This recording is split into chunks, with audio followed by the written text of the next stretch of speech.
Good morning, everyone. It is 11 a.m. Eastern Time, so we are going to go ahead and get started with this webinar this morning.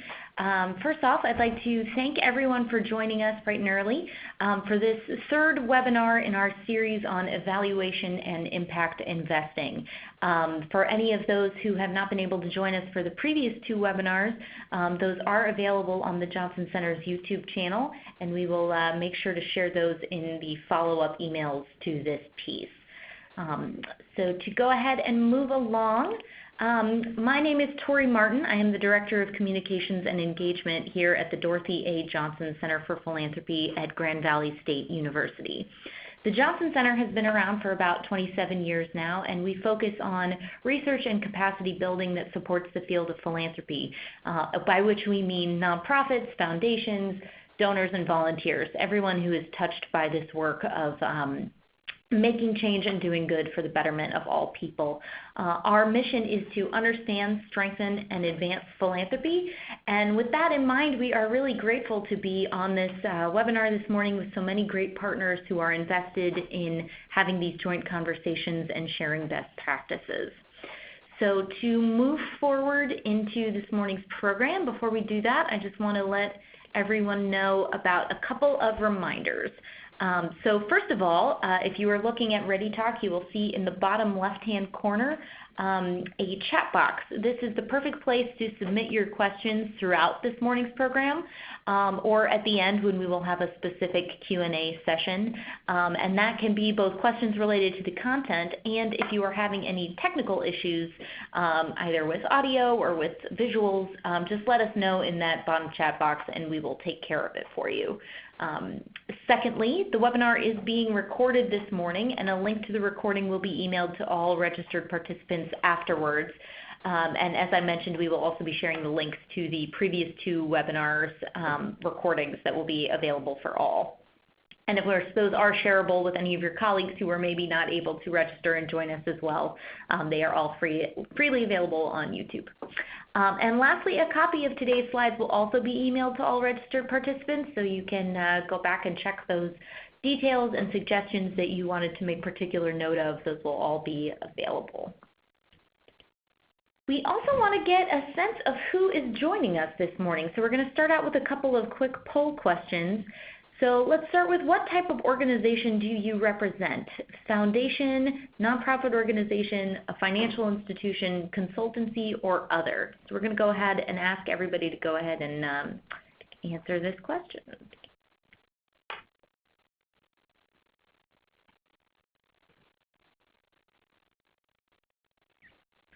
Well, it looks like everyone got their responses in really quickly. This is not moving around quite as much as it usually does. So it looks like we are pretty heavy on consultants this morning, which is very interesting, as well as nonprofit organizations, with a decent 12% from the foundation community. So that gives us a good sense of how to frame our conversation today. Our second question is, what is your field of expertise? Are you coming at this from the standpoint of evaluation, programming, investment, administration and management, or other?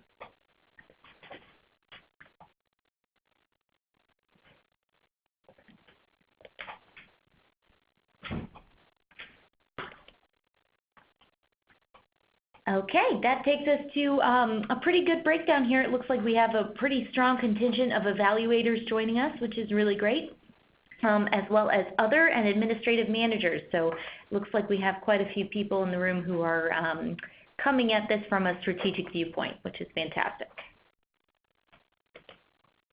And our third question, are you a member of the American Evaluation Association?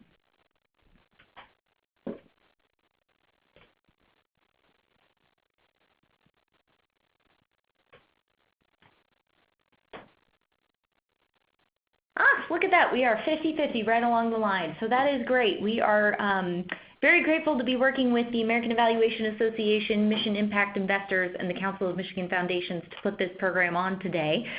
So this is kind of a great sense to get us started on who we are and what we're doing. So with that in mind, I'm going to go ahead and pass it off to my colleague, John Sherman, to get us started and introduce the topic that we will be digging into today. So John, I will hand it off to you. With that, sounds like we're having a little bit of audio issues with John. So we will go ahead and move on forward. But I do want to just take a quick moment to thank John for his participation. He's been a fantastic partner in putting these 3 webinars together, and hopefully we will be able to hear from him in just a couple of. All right, we will go right into our guests this morning. So we do have 4 really fantastic presenters for you today from literally all over the world. We will be starting with Andrew Brower, who is a PRI officer for the Kellogg Foundation right here in Battle Creek, Michigan, who will be introducing us to some of Kellogg Foundation's mission-driven investments.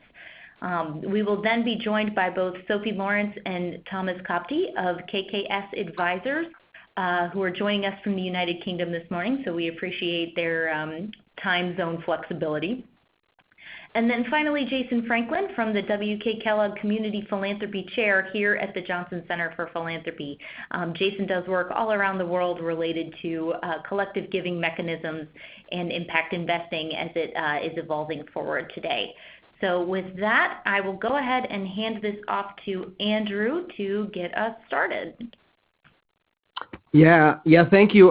Good morning and I guess and good afternoon, which seems appropriate for our global representation today. So my name is Andrew Brower. I'm the Program-Related Investments Officer at the W.K. Kellogg Foundation, and really appreciate being invited to speak. I think what I'd like to do, if it's at all helpful, is talk a little bit about the mission-driven team journey here at the foundation in some of our focus areas, and then why, after about a dozen years, we decided to really sort of step back and take a look and work with our awesome partners at KKS Advisors to try to understand a handful of our investments to really see if they were doing what we thought we were doing, and then everything that we learned in that process. So with that, let me dive in to this chart here, which talks a little bit about about sort of the evolution and the time frame of the mission-driven investment program at the foundation. So way back in 2007, our board of trustees, and this was a little ahead of the game, frankly. This is right when sort of the term impact investing was starting to even be coined, and there was a whole lot of conversation about, can this actually happen? Can you achieve double bottom lines? Can you really sort of invest with a programmatic lens and really see some of these social and certainly environmental returns? And our foundation said, hey, you know what? Let's carve out $100 million from our assets, from our trust at that point, and pull it down and just dedicate it to those double bottom line type of investments, where the real focus is to both try to hit a financial return of around 4 to 6% roughly, as well as a social return that's aligned with our programmatic themes and strategies at the foundation, which I'll cover in a little bit. We also had the opportunity to start working with program-related investments, which is the side of the shop that I lead. And with the PRIs, rather than carve out an allocation, we actually anchored those into our program teams, our program budgets, and with specific program officers and sort of their portfolios and theories of change, which was, I think, in one way, it's a really, really fantastic idea, because at the end of the day, when we look at our portfolio of program-related investments, we are so closely aligned to our strategies and the outcomes that we seek to achieve because of that sort of true anchor of being in those program teams' portfolios. The flip side of that is because we're in sort of the 5% annual payout side of the foundation, it does prevent us from taking advantage of sort of more opportunistic investments that are happening across the field, because we do have to work in partnership with the program team. So a little bit of a trade-off there, but at the end of the day, what was really important for the foundation was that if we're going to try to tackle some of the tough problems and apply our strategies, particularly in some priority places where we'd really like to throw some resources and start to see some transformational change and create conditions for vulnerable children and families, if we're not using the impact investing tools, the PRIs, program-related investments, and the MRIs, the mission-related investments, and then we're really leaving tools right on the table. And so we really want to throw everything we can, grants and contracts being our bread and butter, but then also the impact investing tools. So back in 2007, they had that mandate, and what you can see down there at the bottom is that initially this was driven by some really visionary program leaders here in the foundation. And they were working in partnership with our investments team, but it was still very much programmatically driven. And so what you'll see with some of our older investments is that at the end of the day, the way that they were structured or maybe even approached could arguably have been more in a program-related investment or more of a grant space. So very laser aligned to our strategies. We do have some trouble with some of the financial returns with some of the earlier ones. Now, our board completely and totally owns that, which is great, and understands that even that strategy and having that work being anchored in program teams is a learning opportunity in and of itself. So it wasn't anything that was like, oh, hey, throw up our hands, this isn't working. But it definitely was an area that they were looking at, both with short-term returns and now after 12 years, what we can see that's happened over time. So like any good organization, we had a reaction to that. And so then we staffed our team with primarily investment-driven experience. So folks that were coming from high finance and more traditional banks in sort of Wall Street or sort of more coastal experience that is there, and real strong finance investment professionals. And that, to be honest with you, is the way that most mission investment teams or cross foundations are staffed, are folks that have that deep investment finance background and are trying to apply it for more programmatic change or more programmatic outcomes. There's a struggle with that, though, because there's different languages that are spoken in finance and across, the programmatic sides of foundations. And so I think a lot of times what you'll see, certainly with our peers and even a little bit during this, deep connection, and there still remains sort of a chasm between the mission-driven investments and the investment side of the house, and then the program and the program officers and the program side.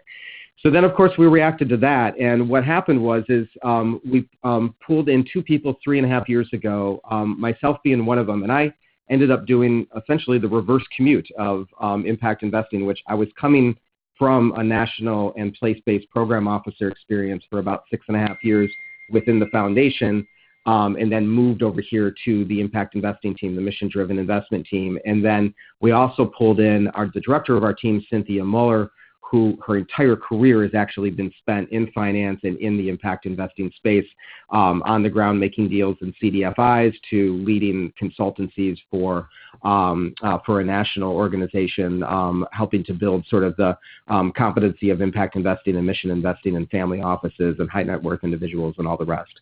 So really tried to find that balance, which has been exciting for us and has really, I think, accelerated our relationship and sort of partnership with our program teams, which is exactly what we want to maintain or to seek the outcomes that we're trying to achieve in our work. So strategically, the Kellogg Foundation is a child-focused foundation, but we also recognize that children live in the context of communities and with families. So we actually focus on areas that are around wage, income, and wealth. Which would be our employment equity work. We are one of the leaders in the field, I think, nationally, certainly around our early childhood education, and then health equity, as well as access to healthy food. That's for 90 years. The foundation was founded in 1930, and for 90 years, we have definitely had a focus on healthy food access. Certainly, because of a lot of the focus of our founder, Will Keith Kellogg. But his direction from the beginning in 1930 was very clear: to be a child-centered foundation and to work on the different areas that we can help create conditions for children to be able to thrive in education, in wealth, and in health. So we also, about 10 years ago, 9-10 years ago, started to focus on some priority places, and you can see them over there on the right-hand side of this slide. In the United States, our priority places are within Michigan, which is our home state, and then sort of further refined by having place-based teams in Grand Rapids, Michigan, Battle Creek, which is our hometown and where I'm speaking from today, and then Detroit as well, which is our largest city in Michigan. Within Mississippi, we work in the Mississippi Delta. We also have a team that's based out of New Orleans as well. That's all sort of part of our southern approach that is there. And then we also have a team based out of Albuquerque, New Mexico, which does work within the pueblos and the tribal nations, sovereign tribal nations within New Mexico, as well as the southern part of New Mexico. And then internationally, we have a team based in Mexico City, and then one that's U.S.-based, but is comprised all of Haitian nationals who have been doing work here both in the United States and directly in Haiti.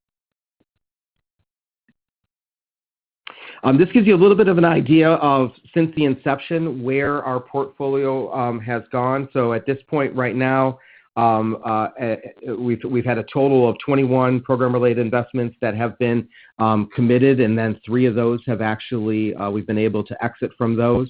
51 total mission-related investments with 26 that have been exited, and then so that gives us a total over the course of 12 years of about a little over $218 million. And as I mentioned, we really started with a mandate of $100 million.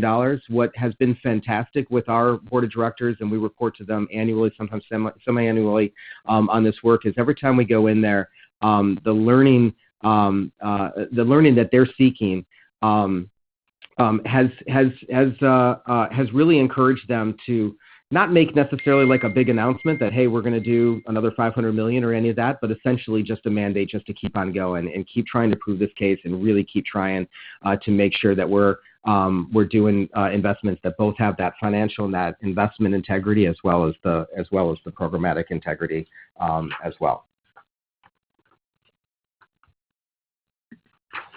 This gives you a little bit of a snapshot of some of what's in with our portfolio. I think really the key thing for us, particularly as it relates to the PRIs, is that each one of these was a critical organization in terms of sort of the theory of change of a program officer or a program team. So we're really not trying to just sort of have these one-off investments where we think there's like a good idea over here and we just want to test something out. We're really trying to make that investment so it does complement either grants or contracts or other pieces that are there. And ideally, we really would like to see the continuum where maybe we're working within a community where grants and contracts are something that really has to start at the beginning to sort of understand the capacity and kind of help build that leadership or sort of elevate the leadership that is in communities, but give them more capacity, and then maybe find some more market-based solutions like the program-related investments or the mission-related investments that can really catalyze their work. At the end of the day, we are an organization focused on, like we said, children. But we approach our investments and our grant making all through a racial equity lens, which really dictates where we invest, like those priority places, and then also with whom we invest. But the key question, whenever you're leading with racial equity work within programming, whether it's impact investing or it's the grant making and the contract, is really how do we know who is benefiting and who is not? And that was a key piece that really led us to say, hey, you know what, we've been moving and we're starting to grow this portfolio, but we really want to tap the brakes and make sure we understand as best we can that question. When we went into our board of trustees back in, I want to say it was late 2017, roughly, they actually asked us the question, with this $218 million roughly, and maybe at that point it was a little closer to $200 million. With this $200 million, how do we know how the children are doing in these places or at the end of these investments? And this is not an answer that we just have at our fingertips. We can certainly take a look at lots of the different outputs that we get from our monitoring and the reporting that we have from our investees.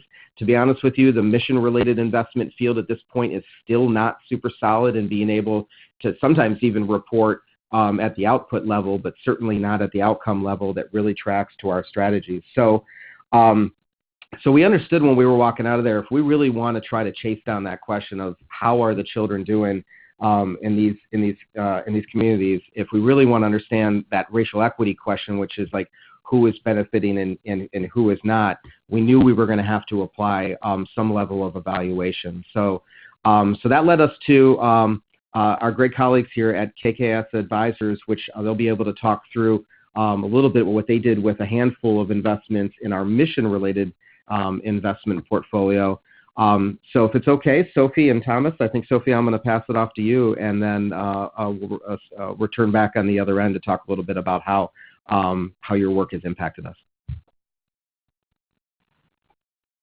So hopefully you can hear us, and thank you, Andrew, and also to John and the Johnson Centre for Philanthropy for the opportunity to present our work with the Kellogg Foundation on this webinar today. And welcome to all of those on the line and also those listening back to the recorded webinar. By way of a very brief introduction to myself and my colleague Thomas Cobty, who you'll also hear from shortly, we are both senior associates at KKS Advisors, a global consulting firm specializing in sustainable investment.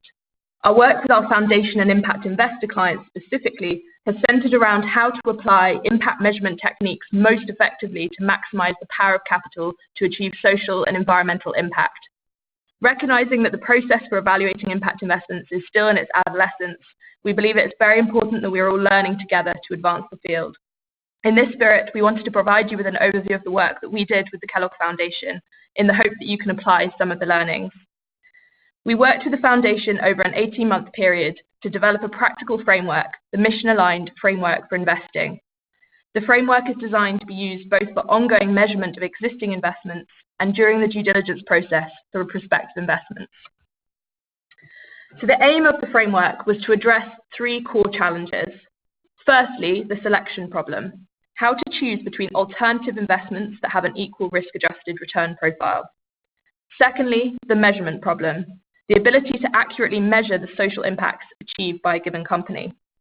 And third, how to ensure the investee is creating scalable solutions that can achieve systems change. With limited capital available, it's really important that we're making informed decisions about how the blend of investments in a portfolio can create impact.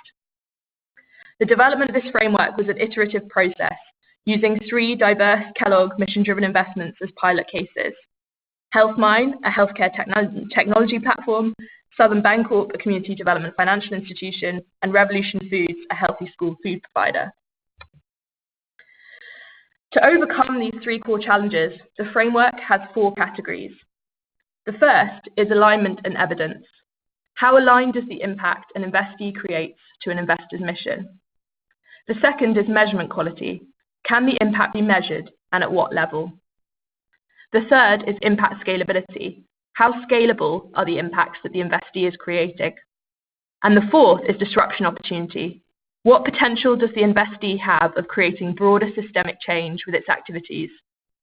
I'm going to talk you through each of these four categories in turn, and then hand over to Thomas, who's going to discuss how the impact assessment process worked in practice with HealthMine, one of the three pilot investee cases. So this first category helps to overcome the selection problem. An impact assessment should start with a clear understanding of the degree of alignment that the prospective investee is going to have with the investor's goals. For Kellogg, as you heard from Andrew, children are at the heart of the Foundation's work. Recognizing the broader system that makes this possible, they divide their mission into three core areas: thriving children, equitable communities, and working families. The first step for us was to do a comprehensive literature review to find out what factors were driving these three mission areas.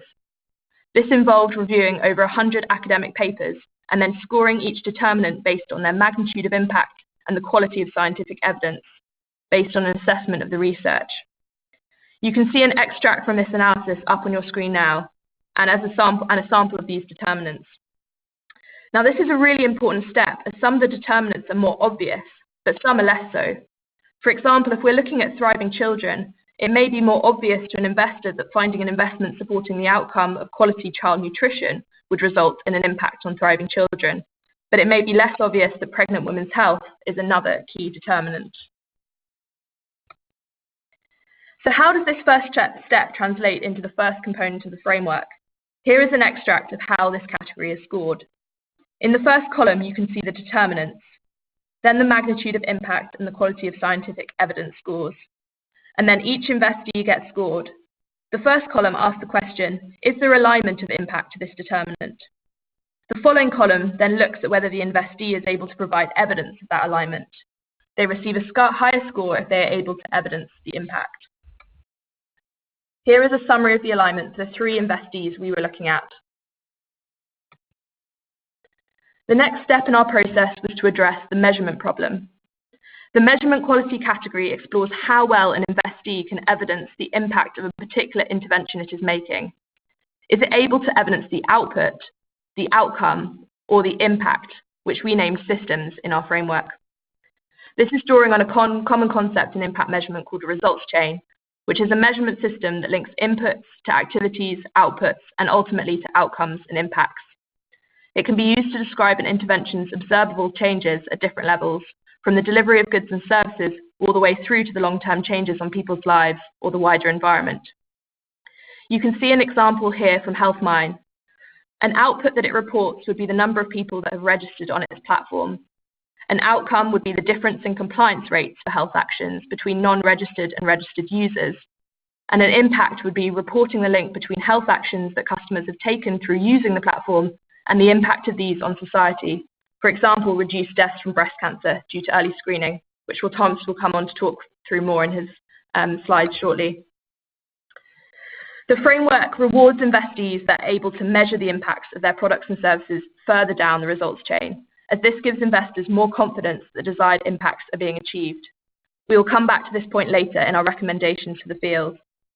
If an investee is able to measure a given impact at the output level, it receives a score of 1, at the outcome level a score of 2, and at the systems level a score of 3. The third category assesses how scalable the impact is. In order to do this, it assesses the geographic scalability, the external stakeholder dependence, and the cost involved. The last category assesses the disruption opportunity.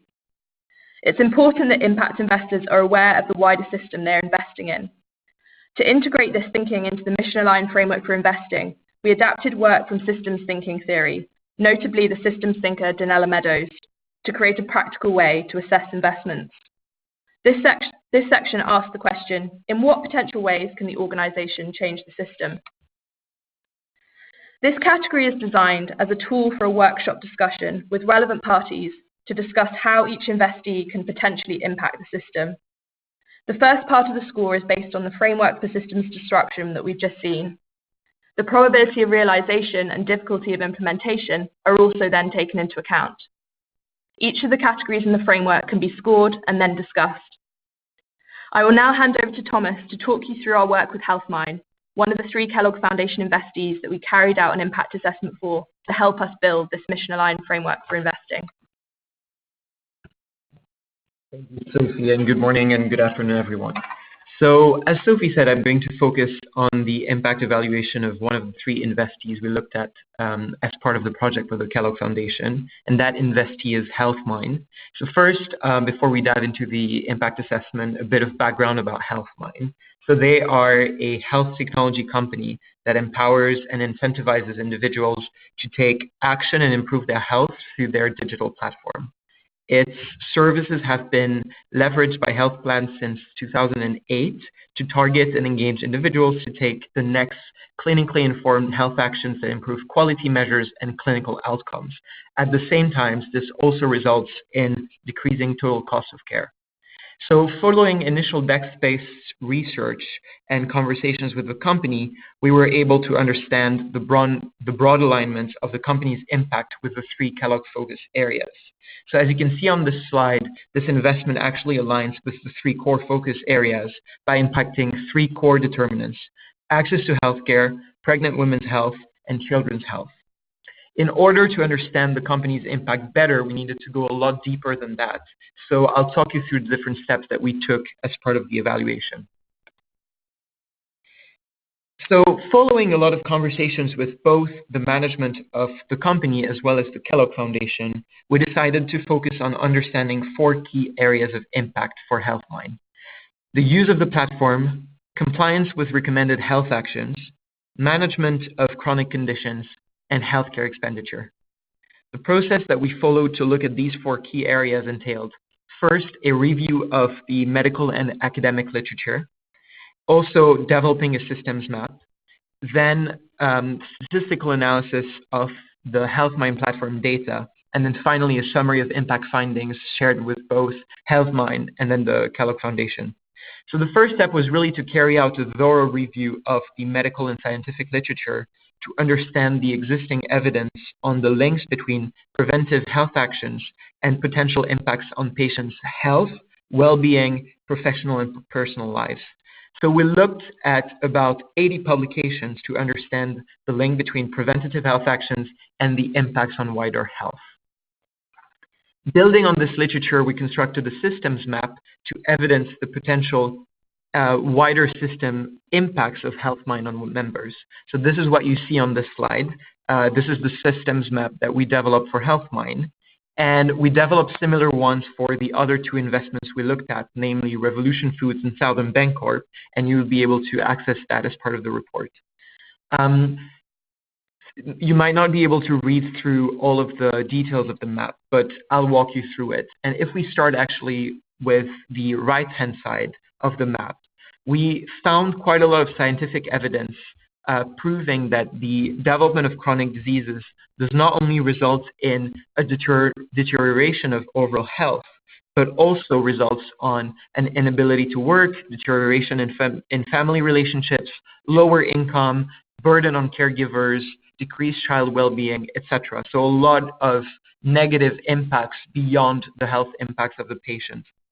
So basically, on the one hand, there is this whole system of negative consequences that stem from the development of chronic diseases. But on the other hand, there is also evidence that relevant preventative health actions can help prevent or reduce the development of chronic diseases. So as we move back on the left-hand side of this map, the hypothesis we're trying to test with as part of the HealthMine evaluation is what you see with the orange arrow. It is that registration and usage of the platform can lead to an increase in preventative health actions, which could in turn reduce the pace at which all of the negative consequences on the right-hand side of the map develop. As I said previously, all of the relationships in the map are underpinned by solid academic research. While it may seem very obvious to anyone who has had a sick relative that chronic diseases result in a multitude of negative impacts, we really wanted to focus on the relationships with the most solid scientific evidence. So, for example, looking at the link between the development of chronic diseases and the deterioration in overall health, research published in the Journal of the American Medical Association highlighted how for 8 of 9 common chronic medical conditions, patients with the condition showed markedly worse physical health, role in social functioning, mental health, health perceptions, etc., compared to patients with no chronic conditions. So each of the links that you saw on the previous slide are evidence with solid scientific backing, and they're recorded and referenced along with the map. After we looked at the literature and we developed the systems map, it was time to start analyzing the platform data to assess HealthMine's impact on its members. So the very nice thing about doing an evaluation on a digital platform is that this tends to give you quite a lot of data to play with, which is always very nice and makes it a bit easier and exciting. So the first aspect of the impact we wanted to look at was just the use of the platform. And looking at that, we found that women are 1.7 times more likely to register on the platform than male users. We also found that women aged 25 to 29 are most likely to register and make use of the platform, while the probability of registration alone peaked between 30 and 39 for females. So the distinction here on that second bullet point between registration and usage is quite important because quite a few patients could be registered on the platform but never make use of it. So if we're trying to think about what is the impact or what are the outcomes of the platform, the people could be registered but not really make use of it. So any change that we see may not be linked to registration on the platform. So what we did is that to assess whether people were using the platform, we used whether they access educational articles on the platform as a proxy to make sure that they're actually using it. And when we looked at that, we found that women are also 2.4 times more likely to access that educational content once registered on the platform compared to men. So that was quite interesting.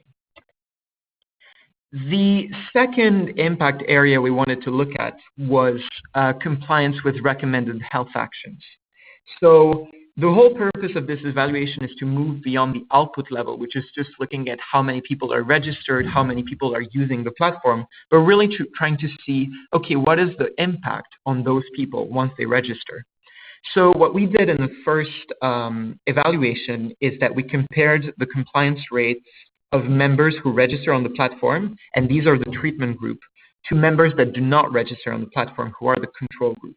And both males and females using the platform were found to have higher compliance rates for screening tests and preventative visits. So accounting for selection biases, the research found the highest effect on females aged 40 to 49. And these are the results that you see on this slide. So for this specific group, females aged 40 to 49, we saw an 8% increase in women completing their breast cancer screening as a result of registering, 12% more members completing colon cancer screenings, and then also a 9% increase in preventative visits. And these are the results that we found looking specifically at the HealthMine sample, but we also wanted, as part of the evaluation, to kind of extrapolate some of these findings and say, look, if this platform was available to anyone in the United States, what would be the impact on the population? So looking, for example, more specifically at breast cancer, if 8% more of women aged 40 to 49 in the United States attended regular breast cancer screenings, that would mean that there would be an additional 200,000 screenings happening every year. And there is evidence that early screenings increase significantly the chances of survival. So based on this increased number of screenings, approximately 30,000 lives could potentially be saved. So these findings are quite interesting. The third impact aspect we wanted to look at as part of the evaluation was looking at management of what we call management of chronic conditions. So the analysis found an increase in the detection rates and lift rates of 4 chronic conditions as a result of the use of the HealthMine platform. So the 4 chronic conditions that we looked at were diabetes, hypertension, hyperlipidemia, and heart disease.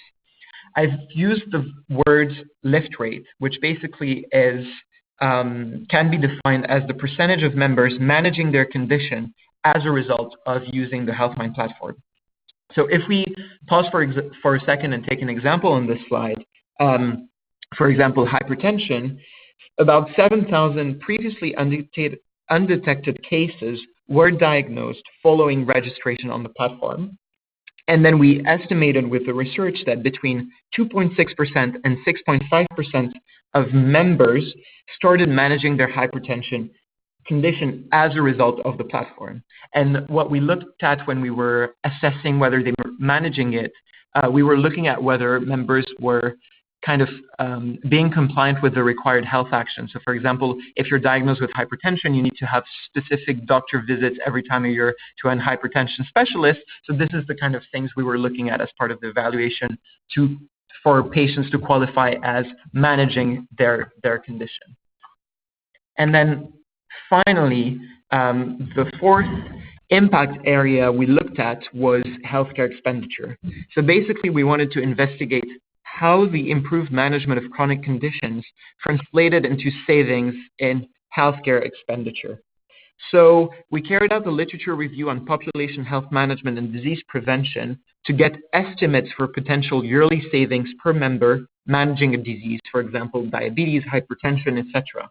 And based on the findings in the literature, combined with the findings from this evaluation, the research team estimated that the projected healthcare savings for a population of 300,000 individuals would be around $6.9 million in year one. So those projected savings are in year one for a population of 300,000 people. So basically, this was an overview of the impact evaluation we did with HealthMine and some of the key things that we looked at. I'll hand over back to Andrew, who will talk about how the Kellogg Foundation is using the framework and learnings. Awesome, Thomas. Yeah, really appreciate that. And I think, folks can definitely see, really quickly how helpful this was for us to so much better understand a handful of our investments and be able to bring just a much deeper level of learning and impact and documented impact back to our board and back to our IIC. One of the pieces, a couple of things I really want to lift up that have been tremendously helpful, and we've integrated actually into our due diligence as well as our impact investing committee approach is reflecting back on that framework that Sophie first introduced back on slide 20 and then touched on a few times, that gives us a little bit of an assessment really around the integrity of sort of the projected or the known impact that's out there, as well as the quality of the research that is there. Just to back up, our impact investing committee is comprised of 5 folks. So we have got our chief investment officer, our chief financial officer, and one of our directors of investment for our trusts around here. So at the foundation. So 3 very sort of finance, certainly finance-oriented folks, and then also combined with them are both of our vice presidents of program strategy, the one that leads our national and sort of systems change work, and then the one that leads our place-based work, which we identified those places a little bit earlier. And as I mentioned, I think what happens at a lot of different, certainly in foundations or just any time that you're really trying to approach this with the lens of both investment and program, is you're going to have language barriers, you're going to have experience barriers, and then frankly, even at these levels, sort of an unwillingness or an inability sometimes to be able to sort of translate between the sets of experiences and hold both of them up. And so what's been really fantastic is that framework score, that ability to kind of, show that, hey, this is a combined, score of, 6 or 7 around programmatic integrity, impact integrity, and also the quality of the research that is there, really gives those folks sort of a common lens to look through and talk through around the projections, where honestly before, sometimes we would have, particularly in the program-related investment side, I would pitch a deal and our vice presidents of program would offer a lot of feedback on it, which would be tremendously helpful. And then some of our investment folks would say, yeah, okay, if that's what they say, that sounds good, right? And that's not what we want. We really want the contributions all the way across all 5 of those folks that are there, and that framework has allowed us to sort of move the starting place up and be able to have that joint conversation, which is really great. And then also too, just in our, this was an evaluation that was looking backwards, of course, right? That's often what's happened. But then how this is helping us in our deal making going forward. One thing that I learned very, very quickly, or maybe not too quickly, but after about a year and a half of being on this team, is that we were expecting sort of social metrics and reporting from our investees that sometimes was extraordinarily unrealistic. And just 3 of our PRIs in our portfolio, one of them had 24 social metrics that we were asking them to report on in some aspects of this on a quarterly basis, but certainly on an annual basis. There was another one that had 18, and there was another one that had 16. And really this is because, as I mentioned, these are in partnership with program teams that really want to understand how is this investment falling in with my other grants and contracts and the other work that we're trying to do. And in full transparency, I was the program officer that did the one with the 16 social metrics, right? And really it was because I wanted to know everything, everything that was going to happen from around here. But what we found is that doesn't work for our investees. They're also not telling us no on the front end, right? Because they're not going to do that, because they're afraid that if they say that they can't report on these. So we had folks that were agreeing to investments with reporting aspects to them that they couldn't possibly fulfill. So what's been helpful here, and this is extremely helpful in our mission-related investment side, is it allows us as a team, as we're doing the structuring of these deals, and as we're looking at the side letters, we're having those conversations on the front end around the areas of impact that KKS has helped show us really have that impact, also that have that impact integrity, as well as that as well as the quality of its research there, and be able to lay that out in a way that's on the front end and say, hey, is this reasonable? What can you do? What do you think? As well as say, hey, by the way, maybe 4 years from now, we might come back around and apply some third-party evaluation on this. These are the kind of things that we want you to be thinking about. And for the most part, everyone is extraordinarily open to that because, as you can imagine, HealthMine is thrilled with the quality of the work and the level of the level of detail that they've been able to understand from this evaluation exercise as well. And then finally, what's really reflected here on this chart is that it shows a little bit about sort of what our team mandate is here, across the foundation and how we're really trying to use these 3 tools. But we're really having conversations and taking action as a mission-driven investment team. And again, small as we are, what we want to do though is we want to make sure that we're clearly defining what kind of LP or like limited partner, what type of investor we want to be in partnership with our investees. And this is sometimes a little bit reverse in terms of how the behavior usually flows. Normally, like you kind of go into a fund and you sort of just kind of take what it is and then go from there. But because we're actually in the change-making business, we really want to approach that relationship. So one of the things we did back in June this summer is we pulled together our entire portfolio, both on the PRI side, the MRI side, as well as a few of our field grantees, and had them in Detroit for a day and a half. And some of it was a real deep dive in the way that we approach racial equity within the foundation, within the mission-driven investments team, and the impact of race and racism within the capital markets writ large, so that we could really, really express sort of this is our value around this, and this is the way that we think that organizations can reorient themselves or essentially rewire themselves to integrate racial equity as a rigorous management practice. But more than anything, also just to talk to them around and get them settled on some of those areas on the right-hand side, is that these are the kind of areas of technical assistance that we would like to offer, and we also will be coming back around with different ways to evaluate and learn and understand this work, and hope that you can apply that for all your LPs and ideally the future funds that you have moving forward. So this has been a real benefit for us, both looking backwards, certainly just to learn and be able to report, as well as how we've been able to integrate it into our team and our activities moving forward. So Sophie Thomas, you want to close us out? Thanks, Andrew. And just building on some of the challenges that Andrew identified there, and talking specifically about some of the challenges we faced during this evaluation, and really in the spirit of learning together. One key challenge was the quality and the amount of available data that the investee organizations had for us to analyze, especially when trying to understand and measure the higher order impacts. So to understand impact at the outcome or systems level, we really often relied on triangulating investee data with other macro data sources, including health or school level data, which was often not consistently available or had sufficient history or sample size to make quantitative analysis possible. So still a long way to go there. I know there's a lot of improvements that are happening all the time. So wanted to flag that one. The other thing that we wanted to flag was that the process involved with getting to the impact level of measurement is very resource intensive, especially mapping the system for each investee. It involves a lot of desk-based research, as well as time spent with the investee to deeply understand its different products and services in order to develop an appropriate research design. The impact story, of course, for each investee is unique, and that's important to recognize.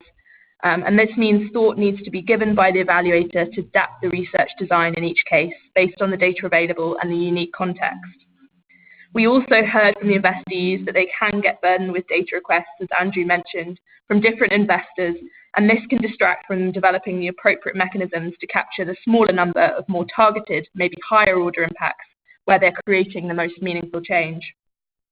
That being said, overcoming these challenges and being able to quantitatively measure impact can reap huge rewards for the investees, not just from their investors, but also their wider set of stakeholders. So it's definitely worth focusing on these and trying to overcome them. So to close, we just wanted to mention a few recommendations for the field going forward based off from the work that we've done. The first thing to say is that the 4 categories of the framework can be applied to all types of mission-oriented investors. It is deliberately flexible in its design. The word impact is currently being used differently by different players in the market, and it's important that we move towards a more consistent definition of impact. This requires those of us working in the field to be ambitious about the techniques that we're employing to understand the higher order impacts, not simply the outputs that organizations are creating. And the third and final point I want to make comes back to the concept embedded in the measurement category of our framework. We recommend that investees that are able to measure the impacts of their interventions further down the results chain should be rewarded for doing so. One way to do this would be for investors to consider lowering their cost of capital for investees that are able to measure the higher order impacts of their products and services. This would incentivize organizations to improve their data infrastructure to capture the full range of impacts to a high quality and increase transparency. So just to briefly spend time just on this worked example of this that you can see up here on the page. As an organization such as HealthMine is able to measure the higher order impacts of its product, in this case the link between health actions that customers are taking and the impact of these actions on society, then they should be rewarded with a lower cost of capital.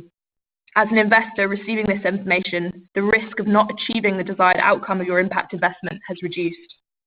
So I'll leave you with that thought and hand over now to Jason Franklin, and we'll be happy to take any questions you might have at the end of the webinar. Thanks so much.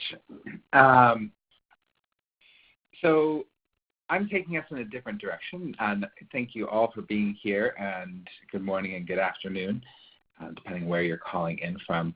So as was mentioned, my name is Jason Franklin. I serve as the Kellogg Chair in Community Philanthropy here at the Johnson Center, and I also do a wide range of advising and engagement with individual donors and families, my own family and our family foundation, and my own investing and giving, working with other families thinking about their investing and giving, and in a lot of conversations with community foundations and donor networks and others that are trying to facilitate the flow of capital to social change. And so was asked as kind of part of this series that we're doing around evaluation and impact investing to talk about the kind of role of individual investors and how can they, should they, do they use evaluation in their work. And so I wanted to kind of take us through a couple of different questions, and in particular four that I often come back to.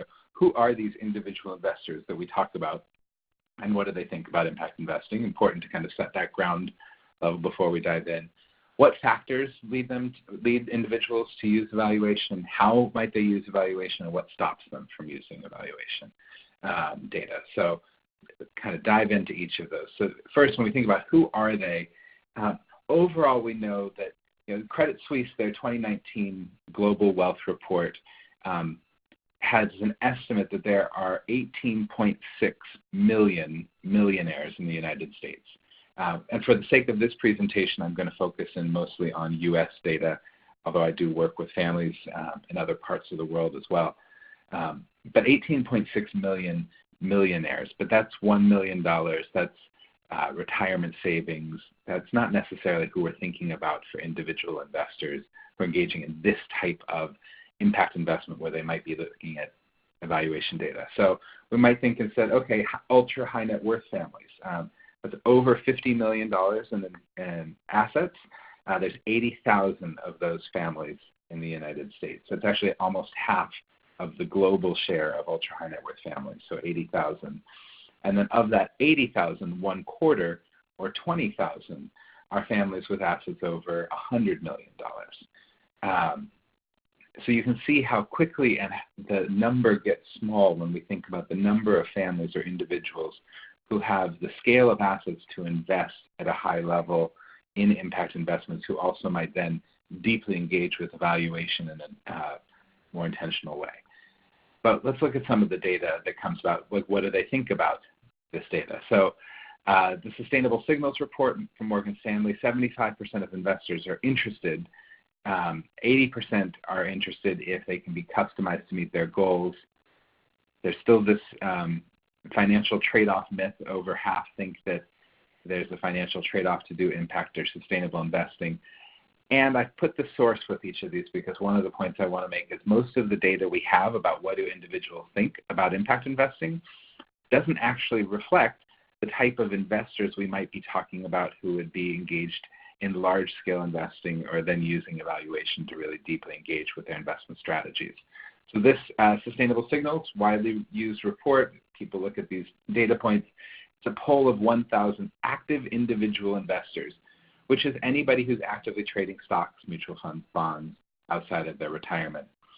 That could be you with a day trading account, or you regularly meeting and looking at where you're investing. It could be the person with $1 million. It could also be the person with $100 million. But what we likely know is that this skews at the low end of investable assets. Different widely cited study, U.S. Trust, their insights on wealth and worth. Interesting findings here around millennials in particular, Gen X and women believe that a company's track record around ESG work is really important.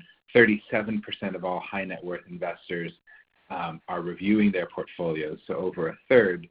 This is a survey of 1,000 high net worth and ultra high net worth adults. What we should note again is with at least $3 million in investable assets, excluding their primary residence. They do break it out, and if you purchase the full survey, you can see the sub categories for the 3 to 5, 5 to 10, and over 10. But even the high-end category is just over 10 million. And in terms of then the scale of investments you can make and the number and scale, it's really different. So we have to take these pieces of data with a grain of salt. And then last one that I want to lift up is GIN, their annual impact investor survey, another kind of core survey and data point that we look at in the field about what do impact investors look at, care about.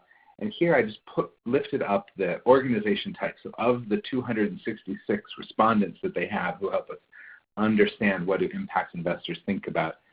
You can see that just 3% represent family offices, which is the closest you can get to thinking about an individual actor or an individual family that's engaged. You also have the fund managers, for-profit, nonprofit, that are kind of secondary managers of individual investments, but that's a secondary role, and then you're really having the fund manager using the data, not the individual. Another piece from that study, from the GIN study, when you look at family offices, the N of what that means is 8 family offices. So you can see down here that you have 8 family offices that we're taking this data from, and that's out of an estimated somewhere between 6,000 to 10,000 family offices in the United States. So the Family Office Exchange has a 6,000 estimate. Camden Wealth, 7,300. Ernst Young actually is the highest. They project about 10,000 family offices existing in the U.S. Camden estimates that it's actually about over $5 trillion, though, held by those 7,300 family offices that they estimate. And when we talk about a family office, even that definition is blurry. What does it mean to have a family office? Single family, multifamily, how many assets, what type of staffing? Generally, we're saying family office with 10 million in assets or more. Some say over 50 or over 100 million, but some real variation. So the bottom line on this first piece is really that, oh, why can I not get the slides? There we go. Click too fast. The bottom line, we have some inconsistent definitions to define individual investors, and more importantly, there's not consistent and credible data on their behaviors and interests. So first kind of caution I offer to everyone is to, anytime you hear a data point about this is what individual investors think, you want to make sure you know what type of investors are they talking about and what type of data sources are they using. Have to be careful about drawing conclusions from these small data sets and anecdotal data. And so let me go ahead and draw some conclusions, or at least raise some questions on anecdotal data, because that's what we have to work with. And you can be cautious of what I'm just about to say. So the 3 other questions that I wanted to just lift up as we think about evaluation, what factors might lead an individual to use evaluation? So of course, the first factor, which I don't even have listed here, is people care about impact. Just like the Kellogg Foundation wants to know, did this investment in HealthMine make a difference? What type of difference did it make? How do you then use that data to evaluate? But we also think about different types of individual investors approach their decision-making differently. And so when you think about who might make use of the evaluations you do, who might hire you to engage in evaluations, who might read the evaluations that you've commissioned of investments you've done, Who might you bring in as co-investors, and how would you talk to them about the data that you've collected? These are some of the characteristics that really become critical to think about. The scale of wealth to be deployed. If I'm working with a family that has $5 million in investable assets, it's a very different conversation than if they're looking at investing $50 or $500 million in investable assets. The size of investments they make are going to be different. And often this then relates directly to the next point around the size of the team working on deployment. How many people, do they have a professional staff? Do they have just one outsourced consultant? Do they have a 20-person team who's doing it? Some individuals or families really function as the equivalent of an institutional investor, that their family office becomes in many ways another institutional player, even though the decision-making is held by a single individual. So whereas Andrew talked about that at Kellogg, they've got this 5-person senior team of the chief investment officer, a chief financial officer, a director from the investment trust, and both program VPs. You may have only the single person or a couple people within the family making decisions. But if the team is bigger, there's often the charge to the team to go and do the evaluation, to go and collect others' evaluations, to bring and synthesize that data back to be able to inform the decision making. If you don't have a team, you're likely bounded by your own capacity, your own time limits, which is one of the biggest things that several of the studies I mentioned before report. One of the biggest barriers, and I'll come to it again, is around time. Structure of the investment vehicle, whether you're investing out of a foundation or out of a trust or out of a limited liability corporation or partnership. My experience has been in talking with families, and when the assets are held in a charitable vehicle, the intention of kind of diving deeper around ensuring the charitable outcome or the alignment of charitable purpose alongside financial goals is often more pronounced than when you're dealing with impact investing coming from a for-profit vehicle. Coming from a for-profit vehicle, it's entirely my drive as an individual of how much impact do I want to have with my investments. When those same assets are held in the charitable vehicle, there's an overlay of stewardship and of expectation of making sure those assets are used for a social good. So understanding that the same amount of money, depending on what type of vehicle it's held in, can have an impact on what type of data is desired to inform decision making. I mentioned the diversity of decision makers, who's involved. The other thing here is also, depending on the scale of resources, there may be multiple levels of decision making, and that often evaluation is being used as one of the criteria to winnow down investable projects. And so to think about the role of evaluation and data as a winnowing tool, not just a final decision-making tool. And the last piece to include here is that we really have to pay attention to the outliers. That I think we have some individual investors, just like we have some foundations or other institutional players, who are engaging in this work because they want to advance the field. They want other people to learn and think deeply about impact alongside financial returns.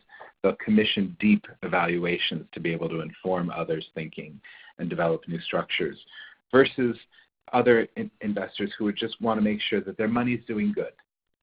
That they'd like, if they can, for their money to do good, not just return them more money.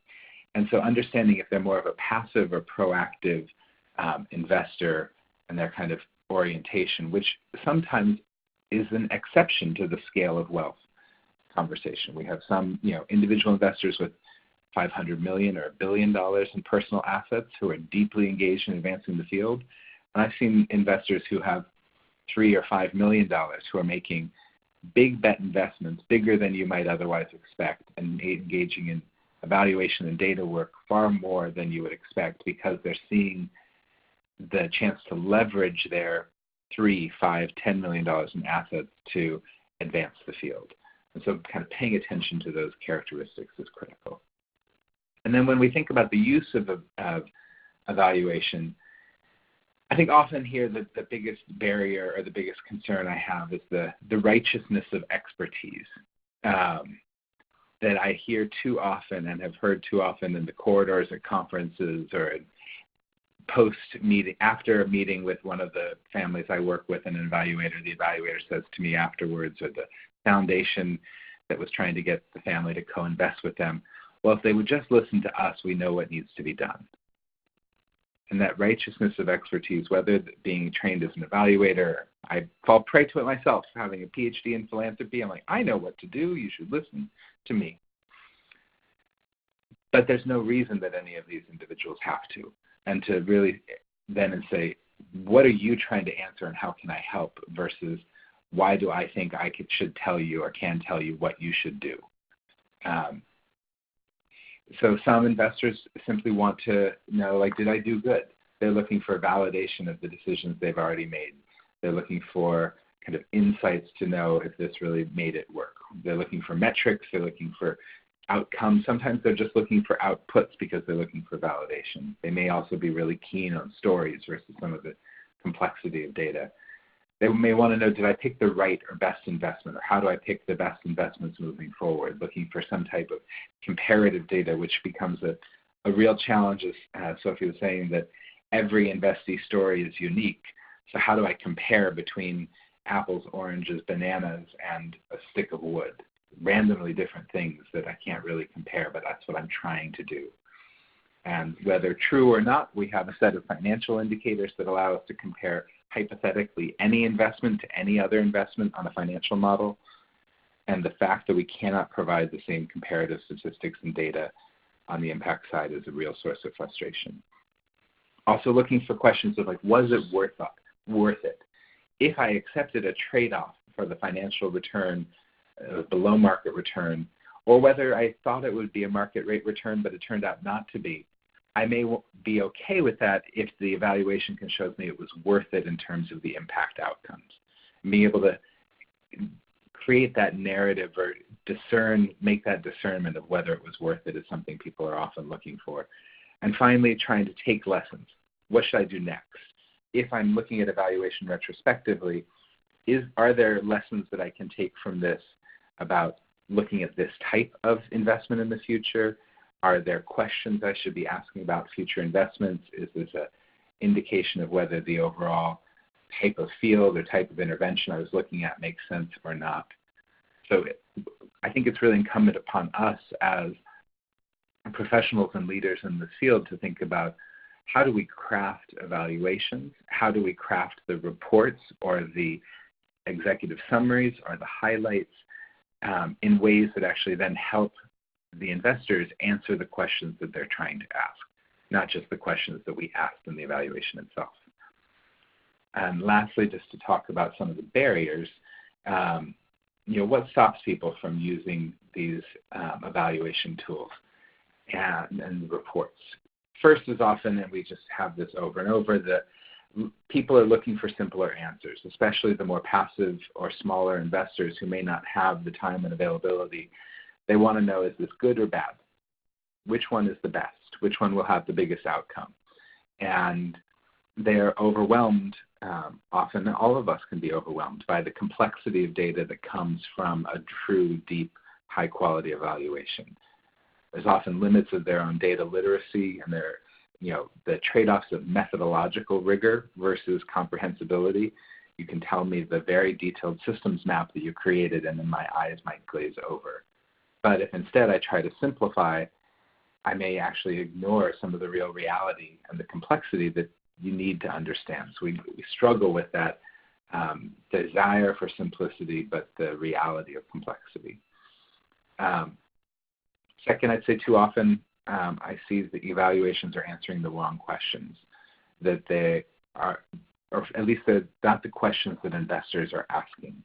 They're asking questions about, did this program, what was the type of impact that this program had, in a very detailed and nuanced way, which may not be what the investor needs to answer to think about evaluating their investment.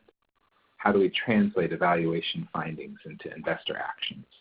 I think is a real question for all of us, and often takes an extra piece of work and sometimes even a different skill set than what many evaluators are prepared to bring in. they're trained to ask the question of what was the impact, what was the output, outcome, and eventual broader impact of a piece of work, not what does that mean for you as an investor. Last two, timing challenges. So often investment decisions need to be made before the evaluations are complete. I have closed out my $2 million investment. I'm ready to redeploy this capital. And in this window of redeployment, when I'm doing due diligence, I might use an evaluation of the past investment to inform my future practice. But if the evaluation gets started when I finish and takes a year before the evaluation is finished, I will have already deployed my capital before the evaluation is done. So we have to think about how do we make evaluations, how do we integrate them into a cycle of ongoing decisions. Maybe evaluation of project 1 doesn't inform my selection of project 2, but my selection of project 3. Or are there ways to begin and integrate the timing of evaluations such that they are complete at the moment when I'm looking for that type of data to inform the next decision? If we think more in advance about how will the evaluation be used afterwards, we can think about the timing. And then this kind of utility and cost mismatch that, generic or very shallow or quick evaluations are more affordable, but they're not very useful, whereas customized evaluations that can really answer the questions I have as an investor are really useful, but they may be too expensive for me unless I'm a very large investor. And so figuring out how do you kind of make those matches, how does a large institution like Kellogg, as an $8 billion foundation with several hundred million in impact investments available, leverage that scale to influence the abilities of individual impact investors, while also keeping in check that righteousness of expertise I mentioned, and not say, well, we are bigger than you, so we know what you should do, but how can we share what we've learned in ways that you might find valuable? So that's a quick kind of overview of some reflections around, impact evaluation of impact investments from an individual lens, hopefully some food for thought. And at this point, we're going to turn it over to John and see if he's able to speak. And if not, I'll take it over. So John, are you there? Can you hear me? Yes. Great. Hi, everybody. My apologies for missing the front end of this, the usual snafus we have in the world in which we live. We have like 1 minute left, and we promised you that we would be done at 1/4 past the hour. So we don't have a lot of time for questions. In fact, I would basically say if you have questions, post them to us, and Tory, I don't know, or Jason, if we can figure out how to manage that. I'm committed to closing this up in a minute. So I think the one big question I would just ask all of you is just a quick reflection on where you see the greatest opportunities are for evaluators to engage investors, whether they're institutional or they're individual, and what are the cautions, and one caution and one thing they ought to say to them that is going to both be compelling for both sides to work with them. So what is that one thing that an evaluator from this call can take away? And I'm really quick because we are closing. It is 11:15 right now. It's 15 minutes past the hour right now. So if any of you have something to say quickly, I'd appreciate it. Otherwise, we will close it up. Just one thing for me very quickly, and I've mentioned, this is Thomas from KKS, and just very quickly, one thing we took away from the evaluation is that, data is really key, and it's easier to do evaluations when organizations make data collection a core part of the product. And obviously with a digital data provider, that's a lot easier than for other investees we've looked at. But it's really important that just the availability and quality of the data gets better so that we can make better decisions and direct more capital towards impact. Sophie, and I'm sorry to being rude, but I'm just I'm aware. Sophie, anything, or Jason, anything that you'd like just to add? Jason, go ahead. Yeah, so I think the one piece of takeaway is I would ask every evaluator, since that's who's mostly on this call, to think in advance of how will your evaluation be used by potential investors And is there one additional thing you could create that would make your evaluation more useful for them to use after it's done? Great, thank you. Sophie, any pithy last comment there? No, I'll also let Thomas close that, but I think just one final note is that we've had really positive collaboration throughout this process. So I think that the field is going in the right way, and there's more work to do. But if we keep working at it, we'll get there. So yeah, just end on a positive note. Wonderful. Well, again, thank you all for joining us. The webinars will be posted online. This conversation at johnsoncenter.org/video, and the decks for all those you want them will also be available to you. A couple things. Make sure for you who are coming to AEA in Minneapolis in a couple weeks, come to our sessions. There's a bunch of them on this issue, of course. And for those of you who are at SOCAP, there's some really great presentations this afternoon around the same issue. So we urge you to go to both. Thank you all.